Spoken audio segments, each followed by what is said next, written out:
Hello, hello, I am the Mobious Strip and I am forever. I want to live in a high functional, high trust society, and I want you to as well. Today we will be talking about the difference between vengeance and self-defense and how the left either does not understand it or has more dark, ulterior motives than they do, in fact, understand the difference. First, as I always do on my channel, we are going to hit up some definitions. Game theory is when an agent or a human being with free will or agency chooses one of the three options: open themselves up, lower their defenses for cooperation, remain guarded, losing the opportunity to cooperate with others, but it is more difficult to harm them, or attack. They are lowering their defenses. They can also be hurt, but they are now hurting others. Before we get started with today's topic, don't forget to like and subscribe. Leave a comment letting me know where you agree or disagree. I would like to cooperate with you. Also, I've been gone for a bit. I want to say 2 months. As most religious married men in America, I had many duties over the holidays. I traveled over the holidays to see my extended family that I still cooperate with. And of course, I got sick when I got home, and I'm an accountant, so January is the busiest time of the year for me, especially the first half of January. So with those lame excuses out of the way, I am back to posting videos, and I look forward to getting back on my regular schedule of either one video a week or one video every 2 weeks. All right, so the first topic. Today we're going to use game theory to show the difference between vengeance and self-defense, as well as the defense of others. It is my observation that leftists do not understand, or as Millennial Woes so eloquently put it, pretend not to understand the difference between self-defense, a justified self-defense, and a very much unjustified act of vengeance. They often conflate the two or pretend there's no difference and that everything's just vengeance, and it's quite upsetting. So let's look at this through the lens of game theory, like I always do on this channel. Self-defense. So Agent 1 is a violent home invader. This individual is breaking into your locked front door. He is yelling, "I'm going to kill you." This is seen on the Ring doorbell camera at the front door, like many Americans have. There's a lot of evidence this person is going to kill you. This person is like kicking in your locked door, right? I want you to picture that. Agent 2 is the person inside the house and is on the phone with 911 and begging Agent 1 to leave them alone. Go away. This is a clear self-defense situation. If Agent 1 is not stopped, it is safe and reasonable to assume that Agent 1 will attempt to murder Agent 2. Agent 2 is doing what Agent 2 should be doing, calling the police, who hopefully have not been defunded or abolished, and is, saying go away and saying like there's someone here, please leave. Agent 2 is guarded in their own home behind their locked door. Agent 1 is attacking the defenses of Agent 2 in order to kill Agent 2. If Agent 2 shoots Agent 1 as Agent 1 breaks into the door, starts sprinting at him, crosses the threshold of the house, running at him with a knife or gun, this is clearly self-defense.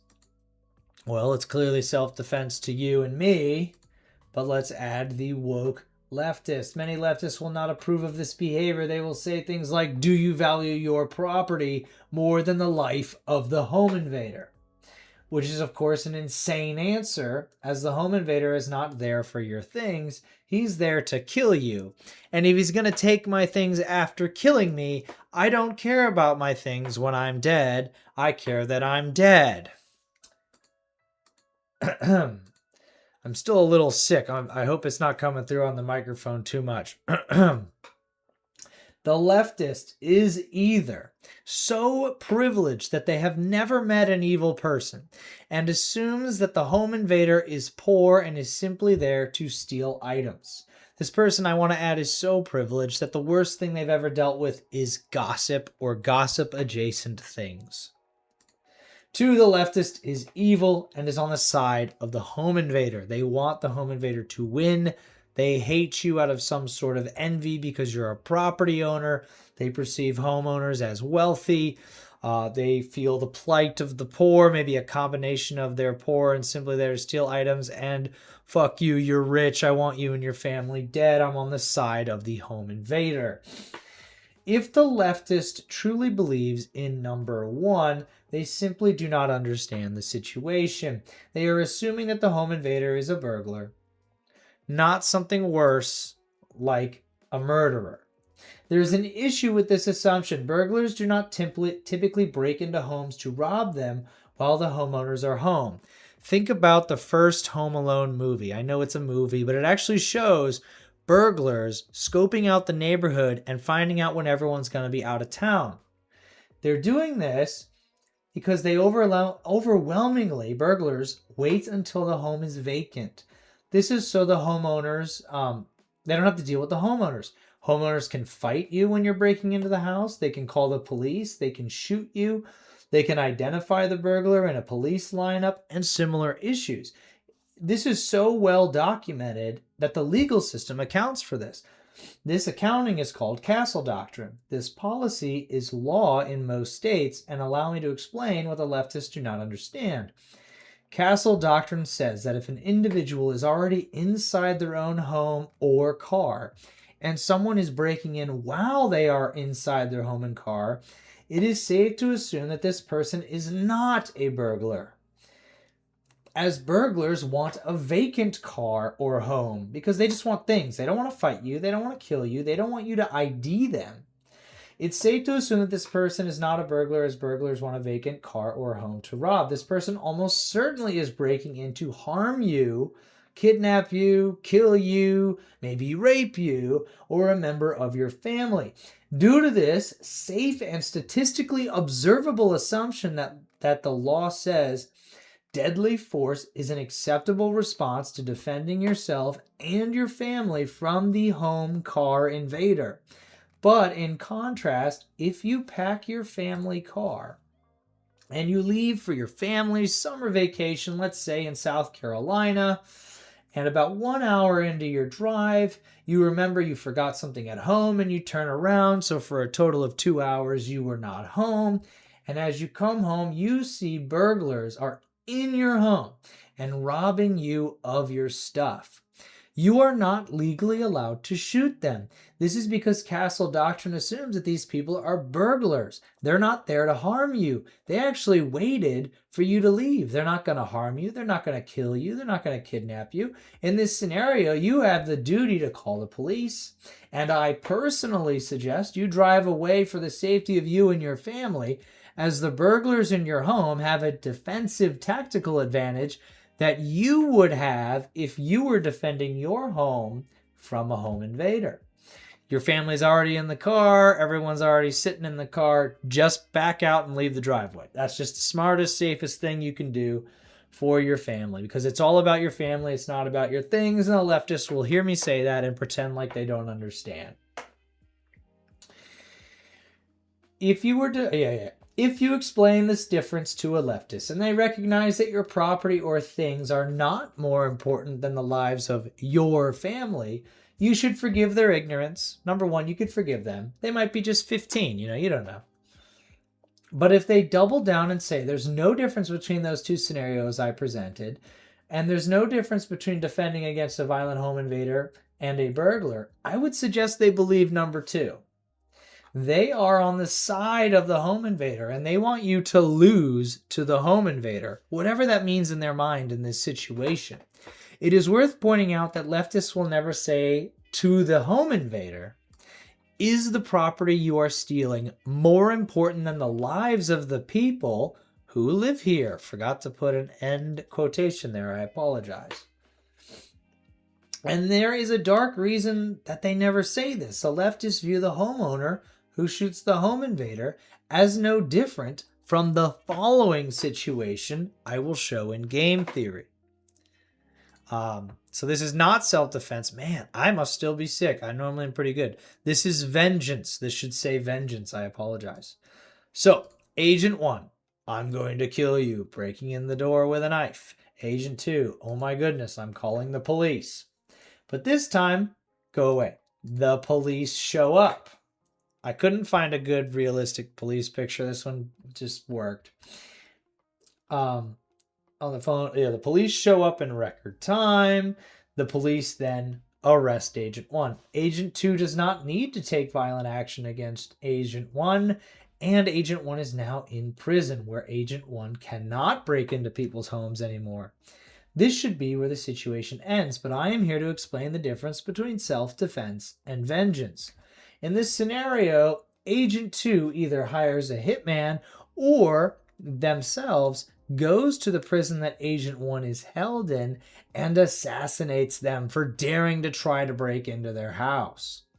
This is not self-defense. This is revenge. Agent 1 is in prison and cannot harm Agent 2 there.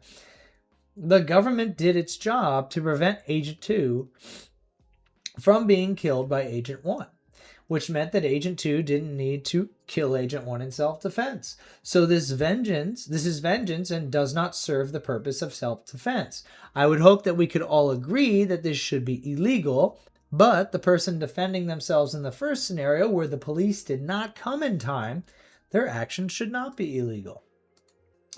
There are 3 exceptions that I'm aware of to the castle doctrine and burglar versus home invader situation that I think are worth mentioning, but they are the exceptions to the rule or geographically specific. So the first one's the stalker maniac. Typically only matters for women. This individual will wait until the homeowner, normally the woman that he is stalking, is out of her home or apartment. He will then break into the home and hide somewhere in the home in a wait for the woman he is stalking to return. This causes a problem with castle doctrine, as the rule technically says that the returning homeowner cannot shoot this person, as they are statistically more likely to be a burglar who doesn't want to do harm to the homeowner. Proof would need to be provided to show that this was a predator and not a burglar in order to justify the shooting.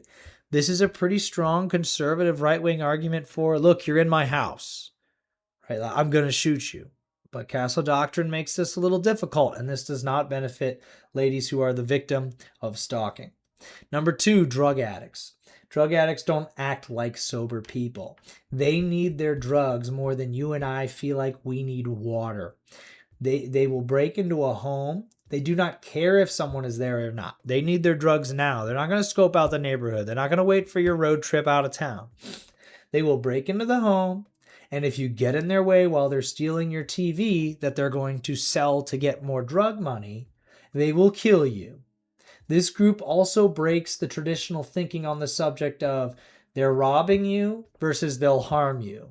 I want to point out that leftists never say to the drug addict home invader, is the life and safety of the homeowner not more important than your drug addiction? They have never said this. They will yell a whole bunch of other things at homeowners defending their children, but they will never say this to a drug addict ever, and you are offensive for pointing it out. All right, the third and final example is more common in areas with heavy gang activity, but there is something called a takeover. I don't live near the Mexican border, right? I'm from the Midwest, but there are areas where members of MS-13 or similar gangs will break into a home with 3 or more armed gangbangers. They intend to find the homeowners, so they want the homeowners to be home.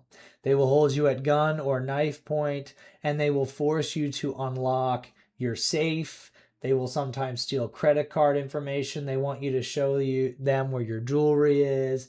This often ends in an execution of the homeowners. Again, leftists never say to the MS-13 gangbangers that the lives of the homeowners are more important than the items being stolen. It's worth noting that these situations often target older people, as they often have firearms that the MS-13 members want to steal to then commit crimes with.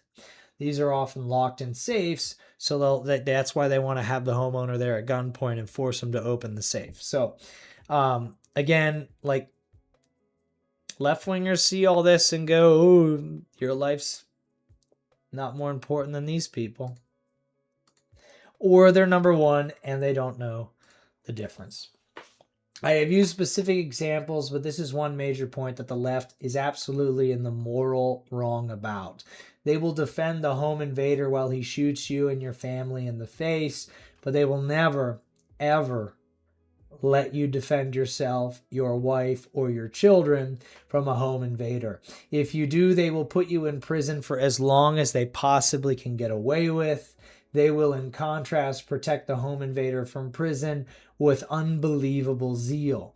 There is no other logical explanation other than number one, they live such privileged lives that they've never met a bad person, or number two, they hate us and they are on the side of the criminal home invader. I am the Mobious Strip. My dream is a high trust society. I want to live in one, and I want you to as well. My videos will show current and historic events in the lens of game theory and second order effects. Come join me and let me know how much you disagree in the comments section below. If you have a full-blown argument with someone in my comments section, that will have the second order effect of the algorithm sending my video to more people. Follow me on X and look at my posts and my many, many comments where I am sitting on the toilet at work. Stay safe, find cooperative folks, work hard, play, pray, and relax. I will see you later.